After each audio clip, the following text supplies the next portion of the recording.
Izinto eziningi wena owayikholwa zifihlekile zingaphansi komhlabathi. Kuyenzeka ukholwe kodwa izinto zakho zingaphansi komhlabathi. Kuyenzeka uhambe izinto zakho zingaqhumile emhlabathini.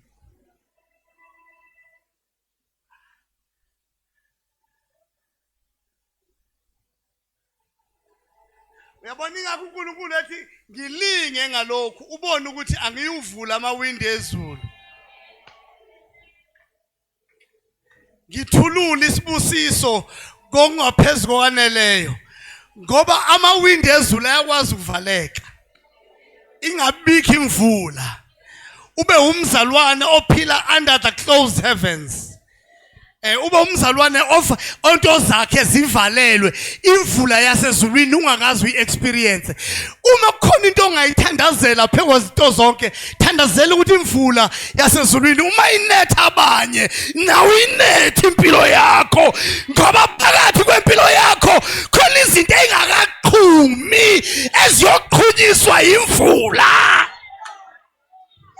Awuyashumayela Holy City ngithi mina phakathi kwempilo yakho khona izinto ezingakamanifesti ezingakabonwa ezingaziwa. Funda manda siyoyibona mhla waqhunyelwa imvula.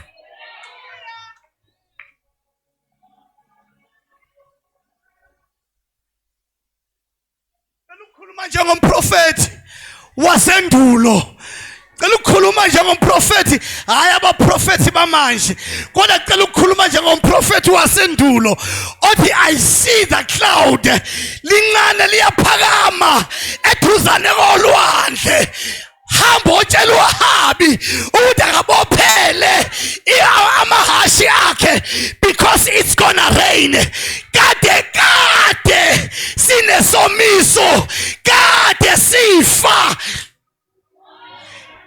kade sistruglisha, kade sifa indlala. Kodwa namhlanje ngibona ifu liyakhuphuka. Linga ngesandla. It's going to rain. Phekwempilo yakho iyaqala. Liyahlangana mafu. Ayaqala yahlangana mafu.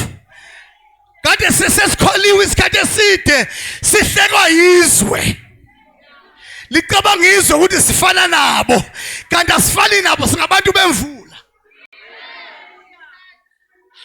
Thina singabantu bemvula. Singabantu befu. Amafu ayahlangana on your behalf.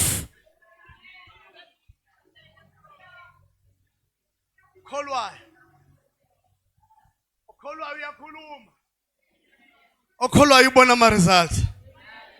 Okholwayo uyakhuluma. Okholwayo ubona ama results. Okholwayo uyakhuluma. Hayi khayiseni ngithi mina okholwayo uyawubona ama results. Lento ifuna umkholwe uNkulunkulu, umkholwe like never before. Uma unesimo esithile umkholo uNkulunkulu like never before.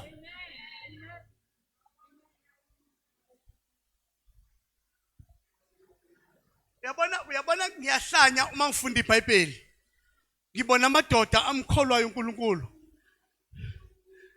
Amanye arekhodiwe, amanye awarekhodwanga indaba zakhona. Amadoda amkholwayo uNkulunkulu. Last week sasikhuluma ngoDaniel owavala imlomo yengonyama. Khona amadoda amkholwayo serious uNkulunkulu.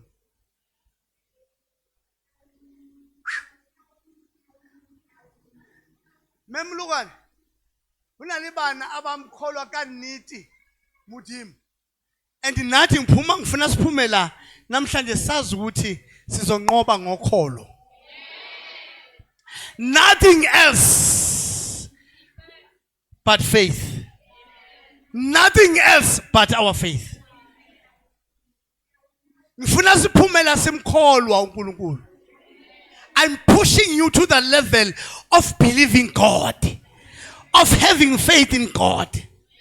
Whatsoever oyidingayo angeke ilethwe abaprofeti bamanga kodwa iyolethwa ukholo lwakho.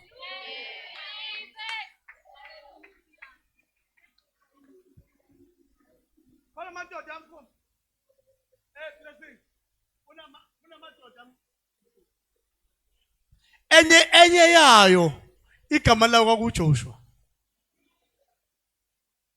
Yeah, we preach less. We don't talk more about Joshua. But le ndoda yamkholwa uNkulunkulu. Le ndoda yamkholwa uNkulunkulu. Uyabona, yamkholwa uNkulunkulu, yayihamba ngamandla nawo, kodwa Joshua was a great soldier.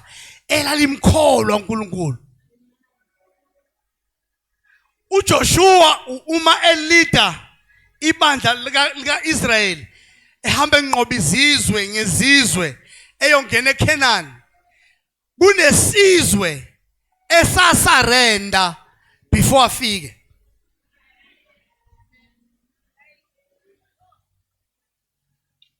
Amen. Sathi ngizwile ngoNkulunkulu walo wendoda leyo. Sathi mina angifuni nokulwa noJoshua. Ngizwile ngoNkulunkulu wakhe. Lithi iBhayibheli wathi efika uJoshua kuso lesizwe samane sasarenda yonke into, sathi mina angilwi nawe. Bonke abamelene noJoshua balwa naye webanqoba eqede ngabo. Sona sadecide ungalwi naye. Zezwa ezinye izizwe omakhelwane ukuthi inkosi yakuphi ayilwanga noJoshua kodwa ithe maluju. Abafowethu basho njalo ngezulu bathi maluju. Impi ingaqali, isarendile impi ingaqali. Ithele sizwe uma sisarenda kuJoshua, ezinye izizwe zizwa leyo nto zacasuka zathena against this nation. Ngoba kwakuyisizwe esikhulu. Lithi iBhayibheli ke kwahlangana. In fact uma uJoshua esondela eduze kwaso babethi sizombona uzodlula yini nakulesizwe. Ngoba sisizwe esikhulu. Ngibuyiseleni Holy City ngizoshumayela yona. Holy City ayimvumo ameni omncane kangaka. In fact ezinye izizwe zayithembele sizwe ukuthi uma siyambona uyahamba enqoba izizwe ezincane kodwa kulesi ngeke adlule uJoshua. Uma efika lesizwe samdayisa sabantu sasarenda kuJoshua sangafuna ukulwa nayo. Izizwe lithi iBhayibheli amakhosi awu5 ahlangana against this nation, not Joshua. Ahlangana against this nation. Athi asambeni sosiqeda lesizwe ngoba sisidayisile. Joshua wayihlalele enkanjini yakhe nesizwe namasosha kaIsrael.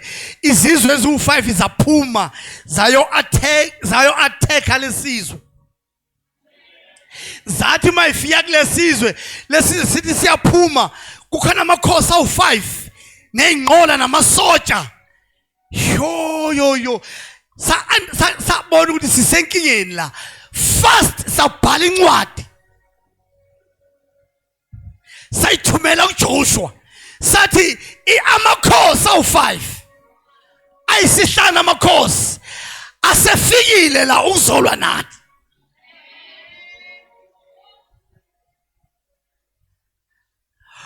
Kwafika umyalezo kuJoshua isiqalile impi ngale. Obvious bafowethu 5 against 1. Soldiers military 5 against 1. Uyabona isibhiqongo esenzeka lapha. Lithi iBhayibheli wathi mezwa lokho uJoshua kufika umyalezo kuye wamane wathatha impi namasosha kaIsrael. Wakhubukela khona. Ngifuna ukukhombisa ukholo namhlanje ukuthi luhamba lufikephi. wathi mefika uJoshua wafika impi iyalwa washo ukuthi usefika sekulate kade qaliwe kuliwa akodwa Holy City noma kuthiwa sekulate kodwa ukholo liyafika noma ngathi ubona ngathi sekudelayed isimo sakho kodwa ukholo liyakwazi ukuphuthuma lifike isitha sakho singakaqedi ngawe. The fact that you are seated here hearing this message kusho ukuthi isitha sakho asingaqedi ngawe.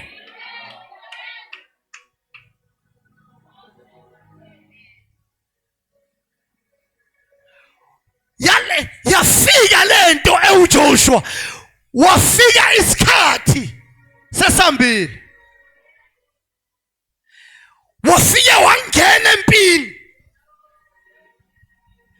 kwaliwa kwawa amasosha ngenkemba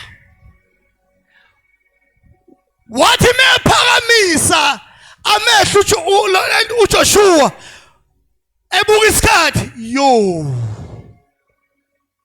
liyashona ilanga ngifike late empini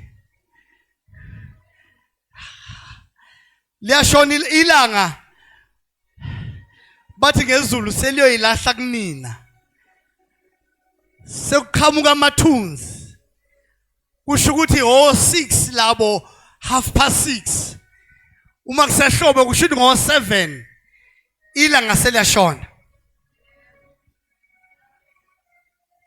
sekuzoba mnyama angibazi ukuthi ba dangerous kanjani uma kumnyama ngibafuna kukhanya lithi iBhayibheli uJoshua wama phakathi kwaIsrael phambili kwaIsrael.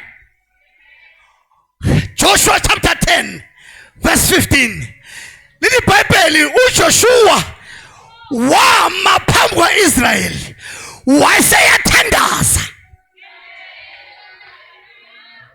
Abafowethu naku umthandazo wokholo engifuna siwuthandaza namhlanje bese siyahlukana. Yathandaza lento yathi uNkulunkulu wasezulwini ngishawa isikhathi. Tholeni verse number mfowethu. Akusilo. Akusilo. Shouldn't have found when not 9. All right. Hamba nam. uJoshua wathandaza umthandazo wokholwa. Wathi uNkulunkulu ngicela lingashoni ilanga. Ngisebhizi nezitha zami. Wathi ilanga alingashoni alime, let the sun stand still. Ngoba abakholwayo they can command even the nature. Holy City ngithi mina abakholwayo they can command even the nature. In nature iyabalalela. uJoshua walalelwa ilanga, walalelwa inyanga. Wathi wena nyanga ima lapho khona, wena langa ima lapho khona. Ngifuna ukusebenza manje ngiqede ngezitha zami.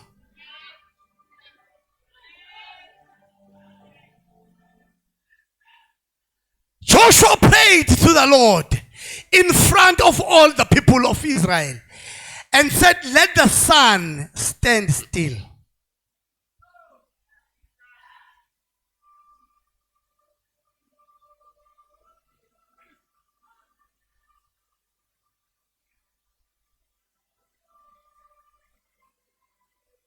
Let the sun stand still. uNkulunkulu angabi mnyama la. Ngifuna ukuqeda ngalezitha. angazini ofuna uNkulunkulu akwenzele yona empilweni yakho ubona ngathi seliyashona. Let the sun stand still.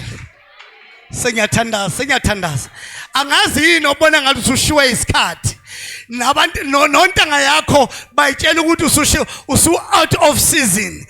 Ngiyathandaza ke njengomuntu kaNkulunkulu, let the sun stand still. When usebhizi kabi usahlanganisa degree, let the sun stand still. When usebhizi ufuna umsebenzi, let the sun stand still. When usazoshada umshado ongcwele, umshado oglorify uNkulunkulu, let the sun stand still. When usazoba nemali, ngiyadeclare leli bandla, when usazoba nemali eningi, let the sun stand still. When usazokwenza izinto zenzeke kodwa manje uphazamiswa ilanga liyashona.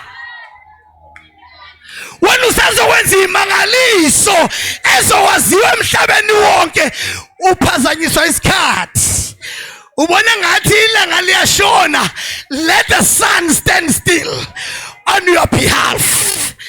Asimi isikhathi sinqi, namhlanje zomisa isikhathi, namhlanje zo-reverse isikhathi esadliwa isitha, esadliwa isikhonyane, sithi let the time come back. Sibhizi noNkulunkulu khona into afuna ukuyenza. Tell umakhelwane, let the sun stand still. Alingashoni ngakashadi, hayi alingashoni ngiseseyikweletini, angashonelwa ilanga ngisakolota kangaka, angashonelwa ilanga ngisabhadala ibonds, angashonelwa ilanga achieve lento uNkulunkulu athe ngizoyachieve.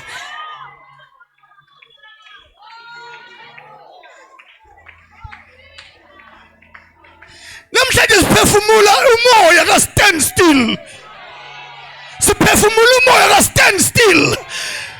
Wena langa ima, nawe nyanga ima.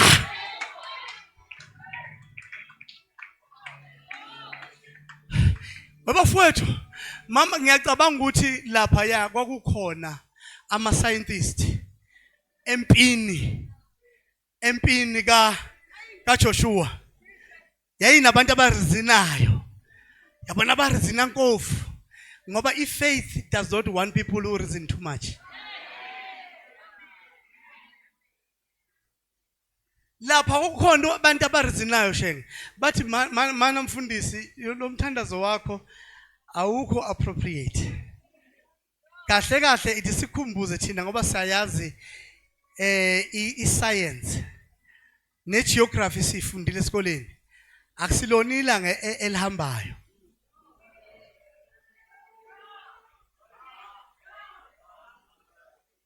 Umthandazo uthandazayo out of context. Kodwa ngishumayele leli bandla. Umthandazo uthandazayo it's out of context. Ngoba akusilona ilanga elihambayo. Anyway ilanga lishoni, ilanga liphumi. Idisikutshele thina ilanga lokuladalwa lime endaweni eyodwa, umhlaba orotateayo. Shuthi wena uthandaza umthandazo nje obhedayo, kanti lento noma ingazi yona kodwa into yayo iyayisebenzela. Ngalesikhathi emisa ilanga yena uyitshela umisa ilanga kanti usemisa the universe. I pray for the universe to stand still on your behalf. I pray for the universe to listen to you, to stand still on your behalf. Mina bengilevel yelanga kodwa ngiyabuki nina nifundile sengiyanibonga ngokuthi ningitshela ukuthi kanti angimisanga ilanga ngamisa umhlaba. Thandazela umhlaba ume on your behalf. Umhlaba ungagwinyi ushone ngaphansi kwenhlabathi ingakaveli lento ephakathi kwakho. Umhlaba awukulinde uNkulunkulu semsebenzini, umhlaba awukulinde. Umhlaba awukulinde. uNkulunkulu semsebenzini nawe. Angeke ufe before your time. Ngeke ufe before your season. Angeke ufe, umhlaba awulinde.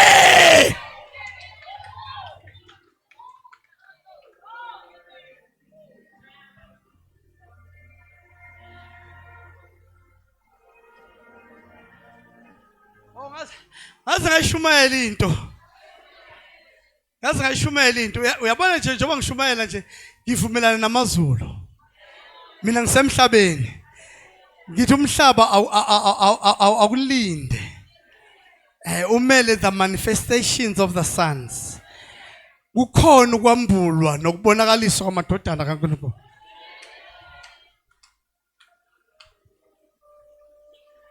I shall not die before my time. I shall live long to see what God has for me in the store. Ngifuna ukubona izitha zami zishabalala phambi kwami emini kwabha, hayi ebusuku. Hayi ebusuku sengilela, emini kwabha. Ngithandazela iprogress yakho ukuthi ibe semini. Ngithandazela ukuthi iprogress yakho ibe semini, ibonwe nabantu ababethe wena uyisahluleki. Uzohluleka because of 1 2 3. Bagijima baya kwi-history yefamily yakho bathi kubo vela akekho owakuphumelela. Kanti abazi ukuthi ilanga selimile. Abazi ukuthi ilanga selimile.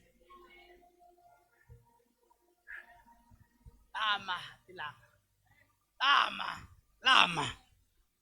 Ya imvelo iyakwazi ukuthobela umuntu okholo. Imvelo iyakwazi ukuthobela umuntu okholo. Uma ungakholwa into engishoyo, awubuza uJesu. Uthi nje Jesu awungihlebela.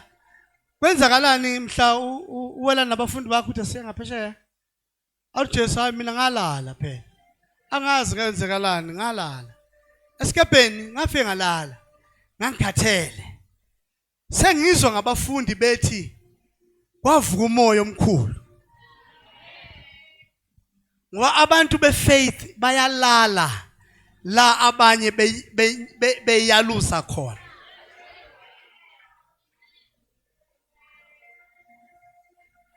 Abantu bokholo bayaresta where everybody is busy trying to figure out what is going to happen next. Engiyashumayela abafowethu kodwa kuleli bandla.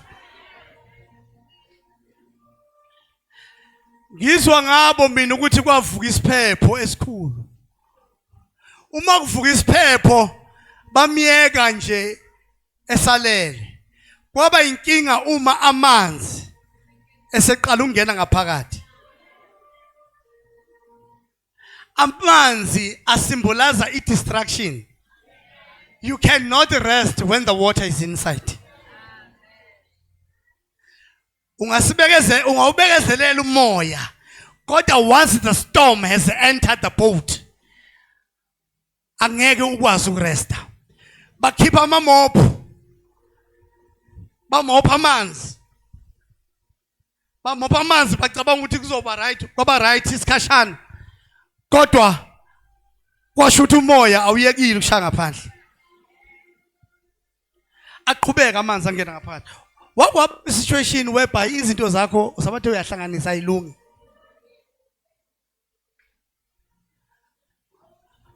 Usabathe uhlanganisa lokho ahlangana. Uthi degree ayihlangani. Uthi umsebenzi awuhlangani.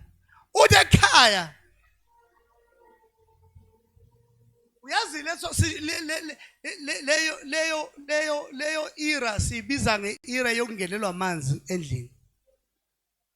Kodwa amanzi angenile endlini. Abana. Yeah. Yabona uma linetha izulu endlini zethu kujwayele kube khona iconso laziyo nje ukuthi iconsi lila. So ngibeka ibhakede la.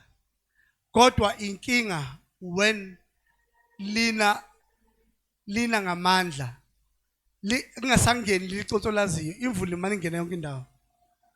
Yehle ngobonda enye iqhamuke lapha ugcina usumi ngeenyawo.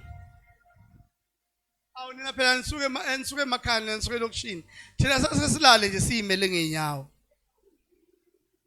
Sekunetha yonke into akusekho la uzona khona. Sekunetha yonke into endlini. Suyimele ngeenyawo. Zikhona izimo enjalo empilweni. Whereby linetha yonke indawo. Ayisekho indlela yokukhongozela. Bangenelwa amanzi labo. Bathe uma amanzi esebona ukuthi lamanzi la distraction ayinkinga. Bamvusa uJesu, vuka naku sifa. uJesu mevuka uthi nina bokukholwa okuncane. You of little faith. Well, today we are moving to greater faith. Lithi iBhayibheli uJesu wavuka wakhuza umoya. Umoya wathula wathi du. Base bayabuza bona babuzana bathi what manner of man is this? Ulwandle nomoya kuyamlalela. What manner of man is this? Kanti ubani lo bhutwa la ekhaya? Nikude Holy City ufuna ukuthandaza.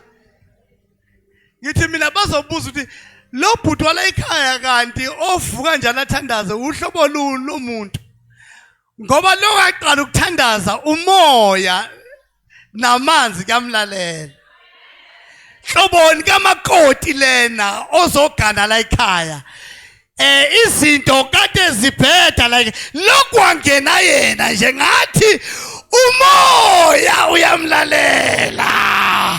Ngoba abantu bokholo balalelwa na izimo. Even the nature respond to them. Awu. Kabani kababa lo. Ubaba sithi sine crisis la ekhaya. Amana khuluma nomoya. Lalela bazalwane, uJesu akathulisanga amanzi. Mufundi izwi nje uJesu akakhuluma ngalutho ngamanzi angenayo, akahlangananga namanzi. Wakhuluma nomoya.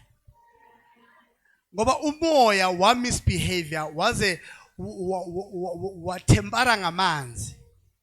Amanzi kwaba ama result angena emkhunjini. Kodwa inkinga umoya.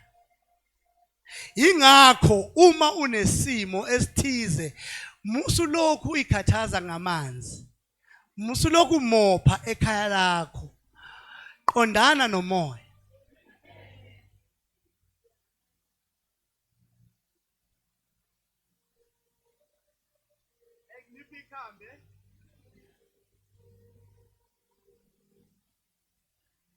Nipikhambe. Unama situations ahlala njalo every year wena la kwakho uyazi uzonze ukuthi every year abantwana bakhe abasona useze abantwana bakhe abasebenzi babuye emshadweni benziwa ini yonke into lalela yeka udila nama symptoms ubhizi unesana nama symptoms amanzi angama symptoms thina bokholo sifundiswe ukudila nomoya.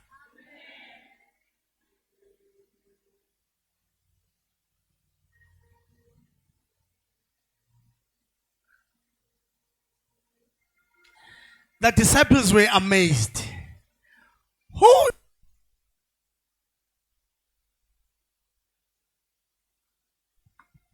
And they ask,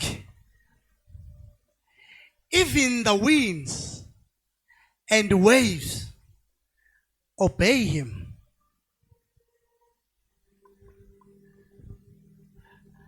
Abantu abakholwayo ba obeywa izimo. Semfuna uthandaza. Sifunda owesifazane mamkese. Ongesiye umJuda, iBhayibheli kwangowebezizwe.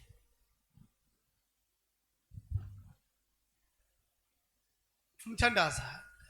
Lina ngiyathandaza mfowethu. Owesifazane was an outcast. Because if faith qualifier even the outcast.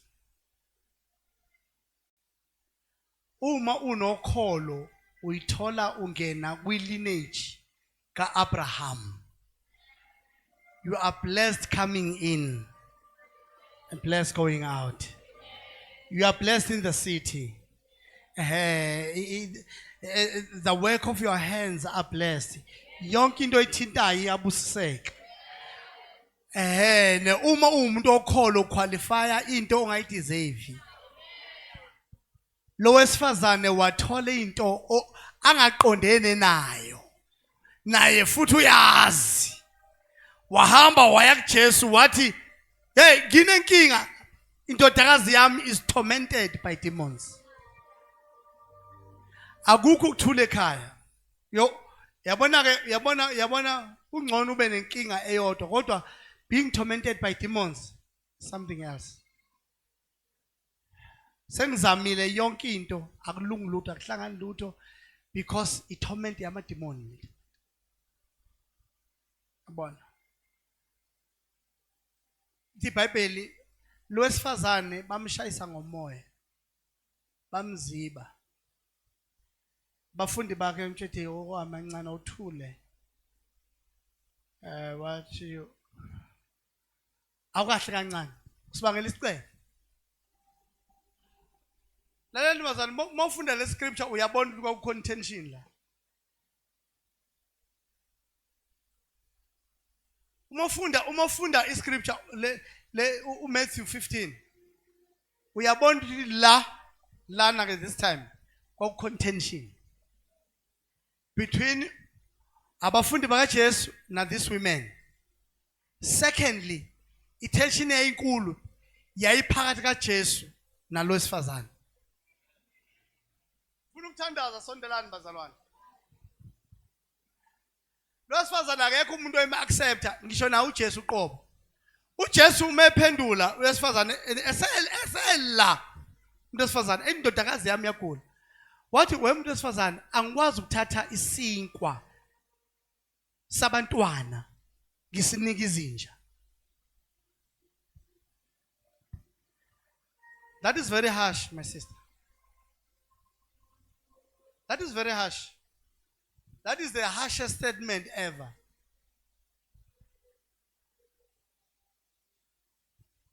Angikwazi ukuthatha isinkwa sabantwana nginika izinja. Kusho ukuthi phela ngamanye amazwi uthi nginja. I wonder ngabe usahlezi leso situlo ohlezi kuso mhla umfundisi wakho wathi uyinja.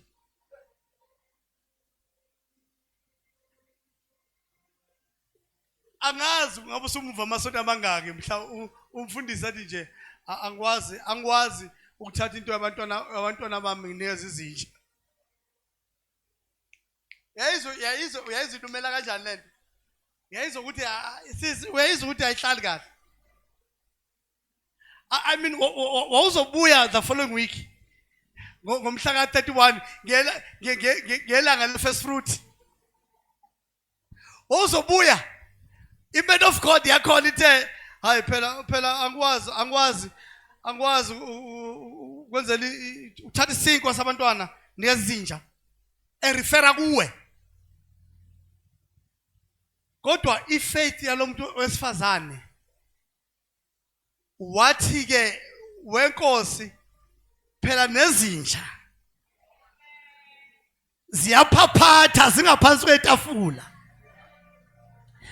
ezilinde ukudla imvuthuluka ama leftovers awa etafuleni lika master. Wathi uJesu yey angikaze ngubone ukukholo ngaka. Wathi uJesu ngimangaza ukholo. Lithi iBhayibheli uJesu wathi indodakazi yakho mayiphile lapho ikhona. Ngiyathandaza. Wayengayilethanga indodakazi. Wayelethe imetha yayo kwindodakazi. Wafike wakholwa waseyakhuluma. Wasekuvela ama result. Ithi iBhayibheli uJesu wathi your daughter is healed. She was healed instant. Kusho ukuthi ngezinye indlela ukholo lwasuka la abakhona.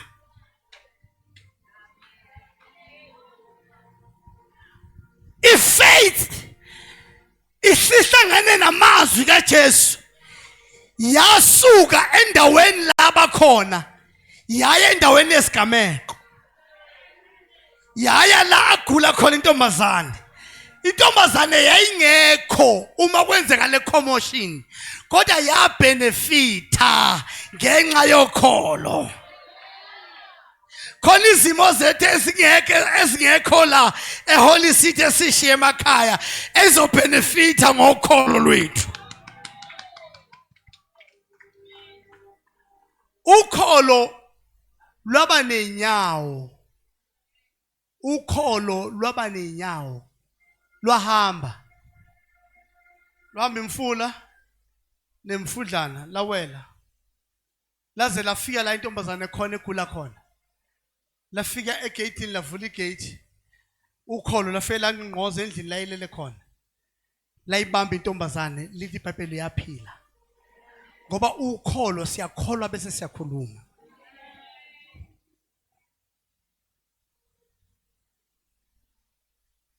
Siyakholwa abese siyakhuluma. Awukholwa uthule. Intombazane uMaria yakholwa yakhuluma. Ifikele ingelosi intombazane imsulwa. Clean girl. Ifikele ingelosi wena uphiwe umusa inkosi nawe. Busiwe esifazaneni. Uzokhulelwa uzale indodana. Qamba igama uthi uJesu. Yena uyoba ngumnini mandla onke. Intombazane yathi yo. Jesu yabona manje ukhuluma insambatheka ke manje. Ukhuluma into engakaze ikhulunywe endawo. Ukhuluma isimanga. Mina ithi kuchazele ngami. Ngiyintombi. Angiyazi indoda. Manje lokhu uzokwenza kanjani? Uthi ngikhulelwe. Yathi ngilosi khuleka. Amandla ophezukonke azokwehla phezu kwakho. Angazi uba nigama lakho kodwa ngifuna uyibiza ngegama namhlanje. Uthi amandla ophezukonke azokwehla phezu kwakho.